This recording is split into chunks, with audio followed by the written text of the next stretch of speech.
Tamara Monosoff, #1 Amazon bestselling author and creator of the Author to Income Formula. And I am so excited that you're here because today I get to interview my dear friend, Ann Noter, who is a former news anchor and the president of Pitch Public Relations. Welcome, Ann. Hi, Tamara. I'm so happy to have you on my screen. Yay! I'm so excited that you're here. We go way back. Ann and I couldn't even believe it. We started working together 12 years ago. It's like a blink, isn't it, Ann? It's a blink. Our children are almost the same age. It's hard to believe it's been that long, but it's been such a great friendship and so great to see you again. I'm so glad you're here. You know, I wanted to invite you, Ann, because I think you have such a unique perspective to PR. Because, first of all, you've been in the trenches by being a TV news anchor. And so you know what TV news anchors need and what they need to hear when they're considering having a guest. And also, you've been in the trenches now for over a decade in PR and getting your guests on every show imaginable, including me, Today Show, Good Morning America, CNN multiple times, U.S. World News and Report. I mean, the list goes on and on. Right. And I think it's really important because I teach my authors and entrepreneurs that you can get media on your own. You definitely can. And I landed Today Show, I think, the first time on my own. But what often happens are two things. One is that it becomes a full-time job. I mean, you're running as fast as you can and managing the media and getting booked in the media becomes a full-time adventure. And then the second thing, Ann, and this is something you and I were talking about, is that it's kind of hard to, go out there and promote yourself. It's easier to have someone else. Do you want to speak to that? Well, there's just this notion that you're sort of talking yourself up, and it's just unnatural to do. And also from the media end, it doesn't always necessarily come off the same way. It's kind of why celebrities have publicists. It's a little easier to say, hey, you just did this great movie, or hey, she just wrote this really interesting book. So there's something about having someone else advocate for you that's just a little bit easier. But certainly media, PR can be done by yourself, especially if you're just starting out. I don't want people to be too intimidated by it because there's such great benefit. And I'd rather have someone jump in and try a little bit on their own than just totally neglect it altogether. Well, tell us this. I think there's a lot of misunderstandings or misconceptions about the difference between PR and advertising. And I think it'd be really helpful if you just explained the difference for us. Right. I mean, really with PR, we're talking just total editorial coverage. So news stories, articles, magazine features, TV newscasts and interviews, really anything that has that sort of editorial aspect to it where they're featuring you. And that has that great implied third-party endorsement that if the media is covering you, it must be credible in some way. And so with advertising, we're really talking about self-promotion where you're buying space or time to promote your own business or book. So that's really the difference. And with PR, there's so many great media opportunities out there with today's digital climate and 24-hour news cycle, lots of available opportunities for features. That leads us actually into another question that I have, because I think when you and I started, there were like 5 major networks, and there wasn't the mobile world, there really wasn't the online world, really wasn't a big thing. So can you talk to us about how this shift has happened or what's happened and what that means for us in terms of getting featured? Well, the whole world has opened up in terms of media, and everyone's getting their news from different sources. And so obviously now we still have print with magazines and newspapers, and we still have TV, but there's this whole online world in terms of online features. Almost every major news outlet now has a separate online editorial section. And then there's social media, of course, influential bloggers and social features that also come into play. So there's a lot of opportunity to get coverage in places where back when you and I worked together initially, it was more limited. We talked just mainstream broadcast or really traditional print, and those are still great opportunities, but there's a lot more in the digital world, and it's a lot faster. Those types of outlets are looking for content to run that day, that hour. They're constantly doing stories, constantly looking for materials. So it's a lot quicker to try to get that type of coverage and thus it leaves more opportunity for businesses, authors, to get coverage for their own enterprises. Well, it's interesting that you bring that up, because when you say that they're having to, it's this voracious need for constant information, because if it's 24/7, it's really, that is a big shift. Let me ask you this. When you're working with an author or entrepreneur, and now we've got like all of these different opportunities, what do you do? Like when you start working with a client, like what do you do to figure out where they should reach out? Because it can feel overwhelming when you're trying to do it yourself. Like, do I go for TV? Do I go to this magazine? Do I do trade? Like, how do you decide what's best for your client? Well, and having the news background is so helpful, because I'm really able to sort of wear that hat and say, what is the story here? And I realize that's not something everyone necessarily can do. But there is a little bit of experimentation with PR, particularly in the beginning, to see what resonates and what works. So typically when we have a new client, an author, a book, or a new business, we look at it from sort of every perspective and say, is there a unique entrepreneurial story here, sort of why they wrote this book or why they started this business, something unique in terms of solving a problem, or they had their own personal story that might have media appeal. Is there more of a lifestyle story here? It solves a problem for other people, or there's something about this business or book that can help others, and what is that? What does that look like? Is there a travel angle that would appeal to a travel writer, or a health angle? So we're always looking for all of those different sort of perspectives, and then we experiment a little bit with different mediums, print, online, broadcast, and also different story angles to see what the media responds to. And that's a little easier to navigate from there. So I always encourage people to do that for themselves, to take a look at their business or their book and think about sort of all of those different ways that you might be able to promote it.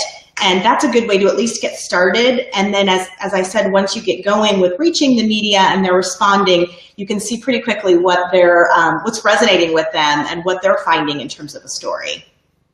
And one of the things that I think that I am teaching my author clients and entrepreneurs is to also pay attention to trends. Can you speak to that in terms of, is that indeed a quick way to get snapped up if your book, for example, is fitting into a current trend?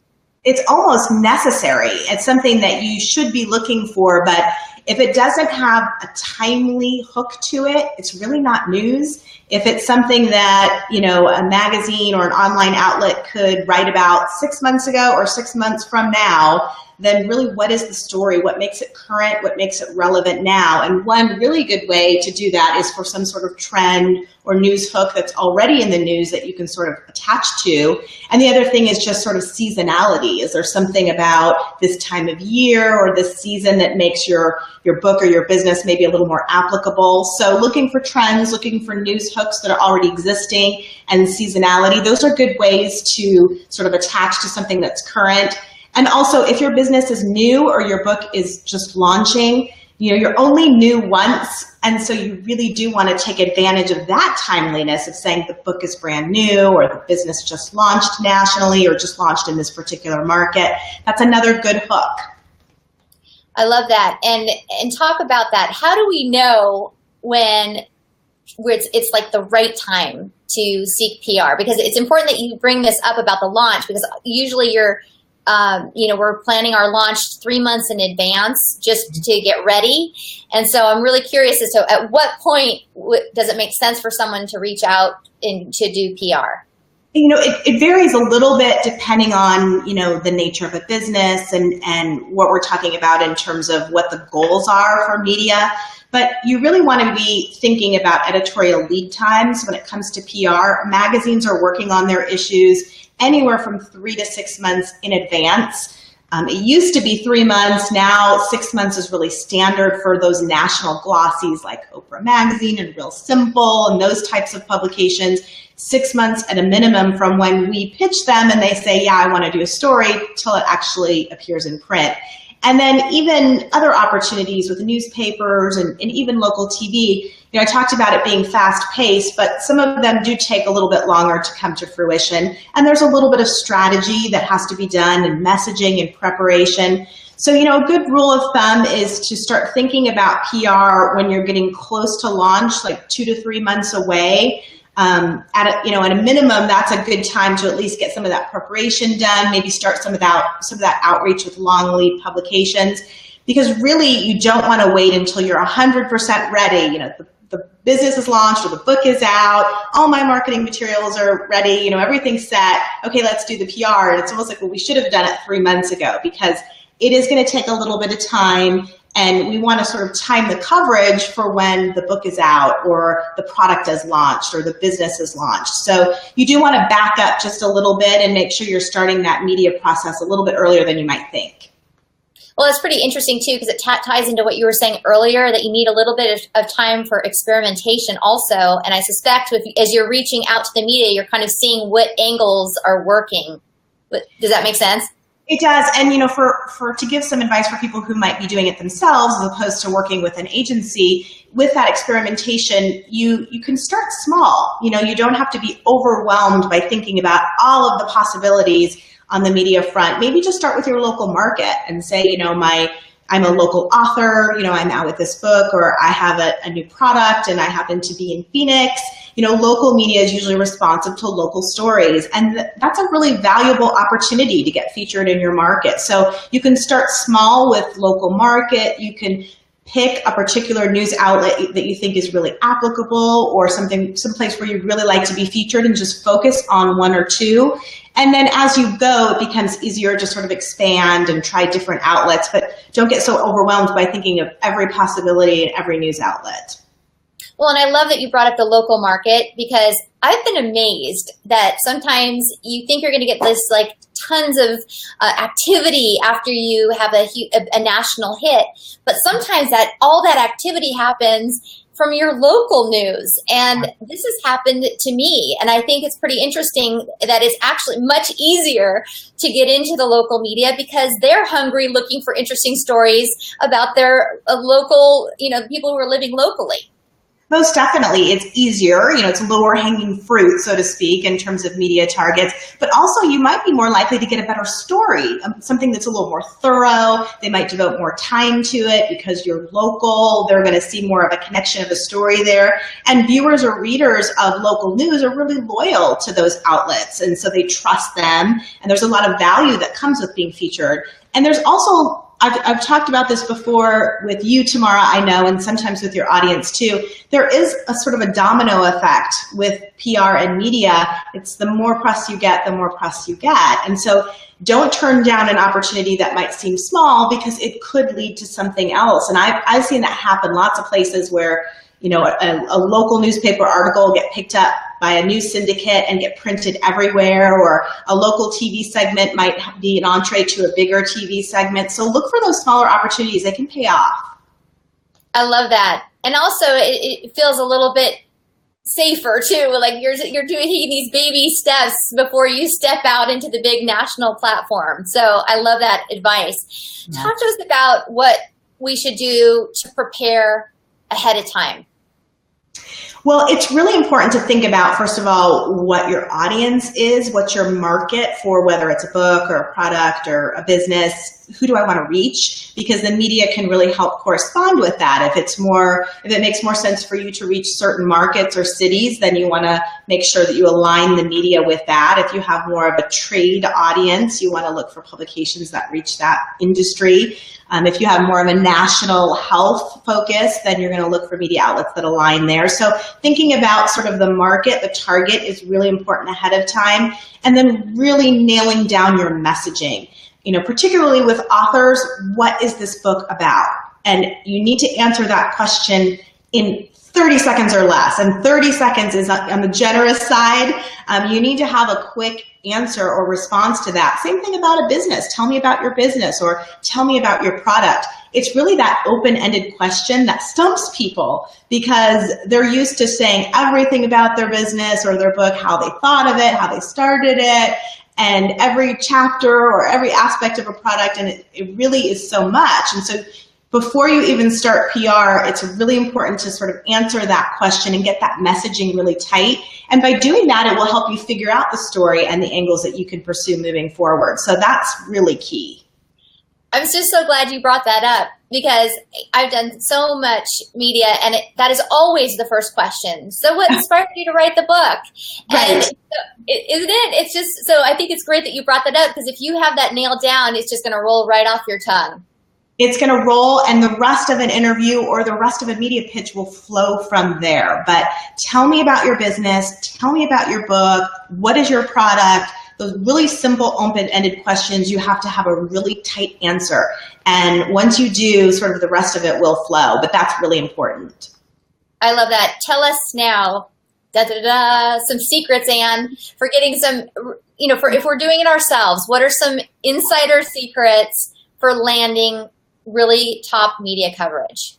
Well, I think the biggest thing is, first of all, don't be afraid to email and reach out to reporters. They are looking for stories. They are responsible for coming up with content ideas, for coming up with story angles. They're looking for good stories. So don't be intimidated. You can find a lot of them on LinkedIn or Twitter, or just doing a little research online. Even magazines have editors listed in there. So they're sort of more accessible than they ever used to be.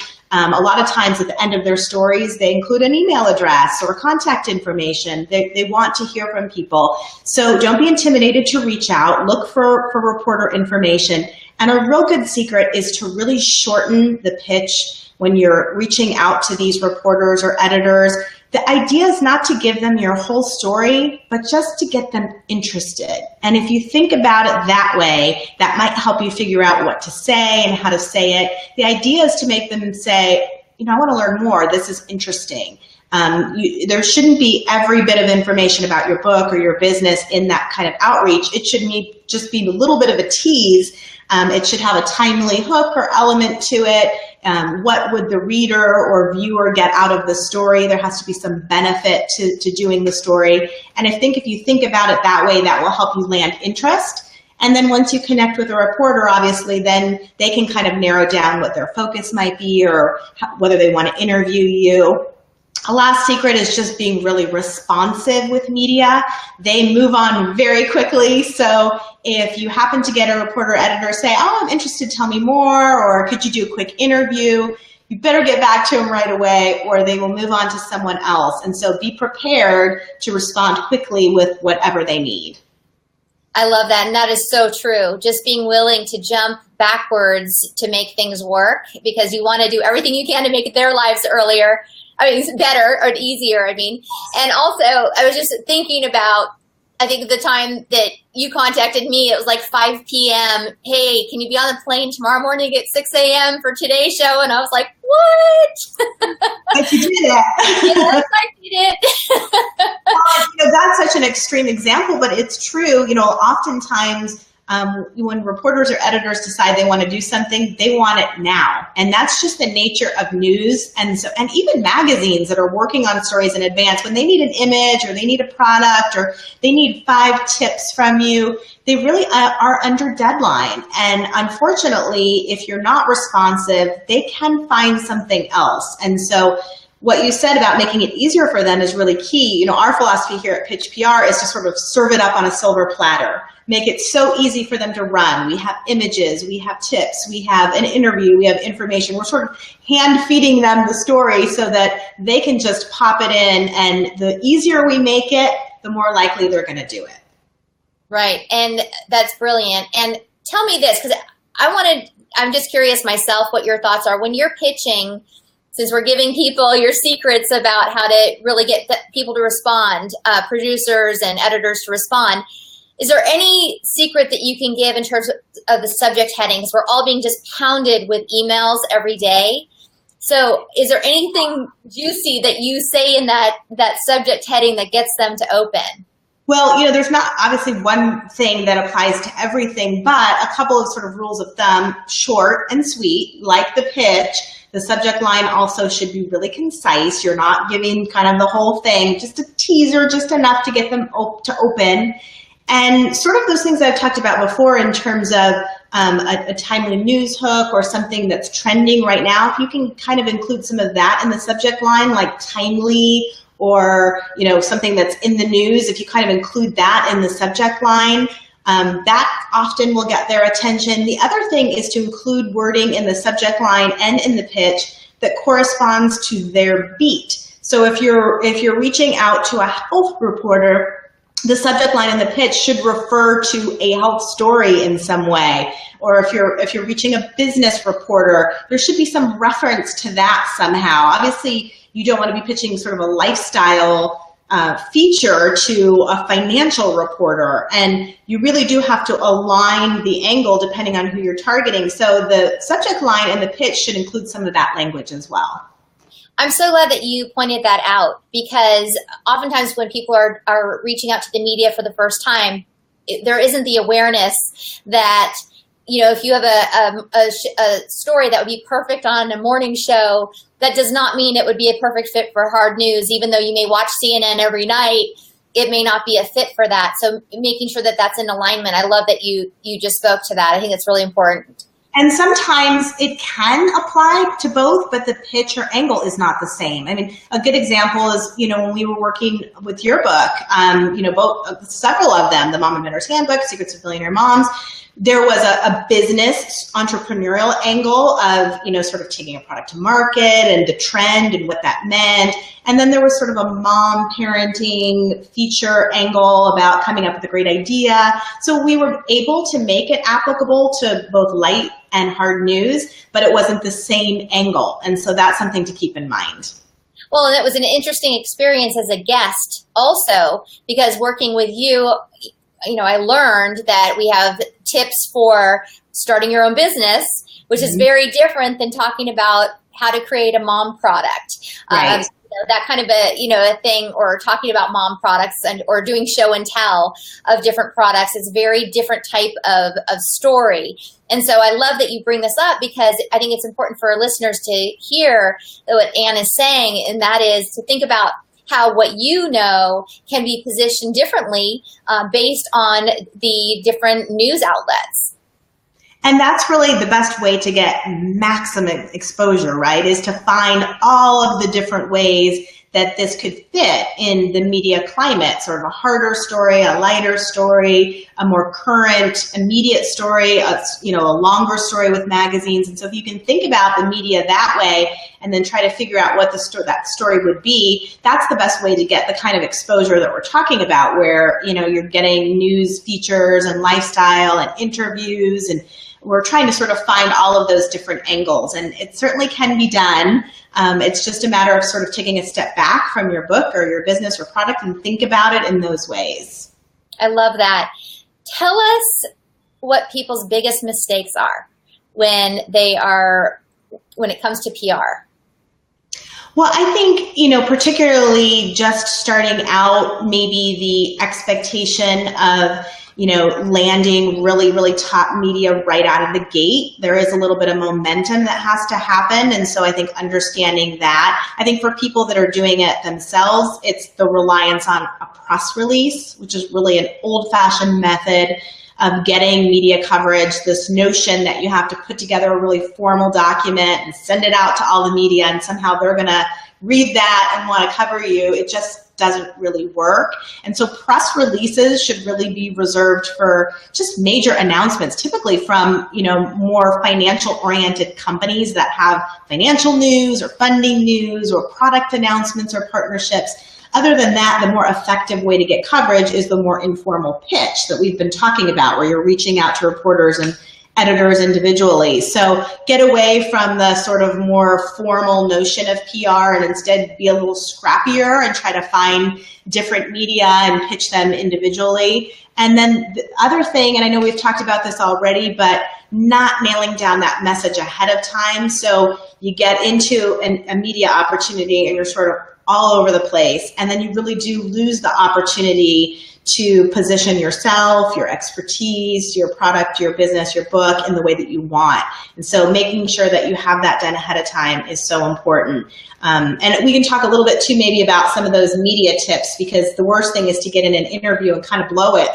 I know you've never done that, Tamara. Well, you know, it's interesting because I remember early on not really understanding that I had to steer the conversation, meaning I used to be so I would just like think that they were going to ask me, about the book and about the title, and, that they were going to lead me through. And I loved your word scrappy, because I learned that you have to be so clear about what your message is, and even practice weaving in the title of your book. Very, oh, I'm so glad you brought that up. And that's the reason why I wrote the Mom Inventor's Handbook, Right. Things like that, because your 2 minutes are up like this. And all of a sudden at the beginning, I was leaving those interviews and realizing, oh my gosh, I didn't have a chance to even say the title of my book. Right. So, and that's the problem, is oftentimes you're sort of waiting for that perfect question, right? Well, eventually they're going to ask me this, but the truth is, oftentimes you are scheduling an interview with a producer, and then you're doing an interview with an anchor. And so there's a little bit of a disconnect there. They may not have even read the book. They have maybe very short prep about a product or business going into an interview. They're kind of winging it sometimes. And so it's really up to the guest or the interviewee to kind of self-advocate and make sure you're taking advantage of the opportunity. You're saying the name of the book, you're saying the name of your business over and over as much as you can. It feels a little unnatural, but rather than saying, well, I wrote this book, you should be saying the title. And I had one client on Good Morning America a long time ago, and she never once said the name of her product the whole time. And it was really unfortunate, but she went into it. She kept saying, well, I invented this because, and this does this, and they had the name up, but she really never took that opportunity to say the product over and over. And so taking the lead, making sure that you have the messages nailed down before, and you say, I'm going to get these in no matter what I'm asked. It's the politician way, right? You're going to get the messages in. And sometimes, depending on what they ask you, you have to say, well, really what's important here is, or what I want to focus on, and take that lead, because no one else, the reporters and the media outlets are really not that concerned with promoting you. They're interested in having a good topic or a good news story. And so you have to take responsibility to promote yourself. I love that. And it's so true. And so I think we were just talking about it, but there's any other tips for giving a great interview? I think the other thing is you really, except for rare circumstances, I know you've done some like remote interviews where there's just a camera, but typically there is an anchor or an interviewer. You always want to look at them, not the camera. It's easier to do it that way anyways. You want to keep your answers short. Again, we talked a little bit about that with messaging. It's really easy to say, well, when I was thinking about writing this book, and you spend all this time kind of on the lead up and you never get to the good stuff. You have a really short window, so you want to make sure you hit those key points. You want to make sure that you say the name over and over, and you want to end strong with the reporter or outlet. So once they've done an interview with you, it's really important now to be leveraging that on social media. To first of all, reporters and writers, they really expect that and want that. They want eyeballs on the stories that they write, or the stories that they do. And so the more you can share it on LinkedIn, Twitter, that type of thing, they will appreciate that. It will help you maintain media relationships moving forward. And then obviously there's all kinds of benefit from promoting on social media anyway. So that's something to think about once you get the opportunity. I love that. And also, Anne, just from the kind of the trenches lesson learned, and I think I've shared this with you, one of these, this is an opportunity that I think that everyone can take advantage of, is that 30 seconds when they're miking you up is when you can look at that news host, that TV host, and say, hey, my book, the name of the title, just hit #1 on Amazon. And I'm so excited to tell you X, Y, and Z. Because it's exactly what you said. I found that most of them had not even seen my book, had no idea. They were just going to read the teleprompter or, just their notes. Yeah. But I cannot tell you how many times they'll just say, oh, that's great. Hey, I'm so excited to introduce Tamara Monosoff, #1 Amazon bestselling, author, blah, blah, blah. And they'll take what you just said and say that. Well, it's making it easier for them, like we talked about. These are, typically with TV, the kind of circumstances you're talking about. These are anchors and hosts that, have multiple guests every single day. There's no way they could read all these books or dig deep into all of these, different experts or businesses. It's just very surface. They know general information going into an interview, but that's really it. So if you can make it a little easier, even in those couple of minutes of prep, to say, here's what I really want to talk about. Here's what I want to make sure we talk about. That will help them, and it will provide a better interview for you. And they may even be relieved. That's right. Absolutely. I'm just so grateful for your time and just all these amazing tips. Is there anything else you'd like to add? Well, I think, gosh, we've covered a lot, but I feel like we could go on, right, for hours. I mean, I think the biggest thing is to just not neglect PR, not think that it's not necessary. You're going to, obviously people are spending money on marketing and development of products and books and publishing, and I realize all that is, costs money, but there's so much value in public relations, so much value in getting media coverage, and it can be attained whether you go with an agency or you try a little bit on your own. I think you'll see, the benefits of getting exposure that way. There's no better way to reach consumers or, investors or other businesses than to do it through the media. So I hope people will at least take that leap a little bit and look into doing it, because I think once they do, they'll see the benefit. Well, and it's a perfect example is what you've done for me. I mean, it's just remarkable the amount. I mean, it's just, can't even count anymore. And how many TV shows, how many magazines, articles, online, print. I mean, it has just been extraordinary what you've done for me, and I will always be grateful to you. And that's why I was so excited to interview you and really introduce you to other people, because I see what you do as a gift, and that you have really helped build my business over this last decade. And so I'm just thrilled to bring you in. And I hope that if you're watching and you have questions for Ann has been really generous. First of all, she's allowing me to give you her direct email, which is ann@pitchpublicrelations.com, and I'm going to put it in the link below. And she said that if you put my name, Tamara, in the subject heading, that Ann will give you a 15-minute consultation to see if you're ready for your moment, or to help you get ready for your moment in the media spotlight. So thank you so much, Ann. Oh, it's been my pleasure. Thank you, Tamara. I have loved working with you all these years. I thank you for the opportunity to chat a little bit today. So anytime. Yay. All right. We'll talk soon. Take care, everyone. Bye.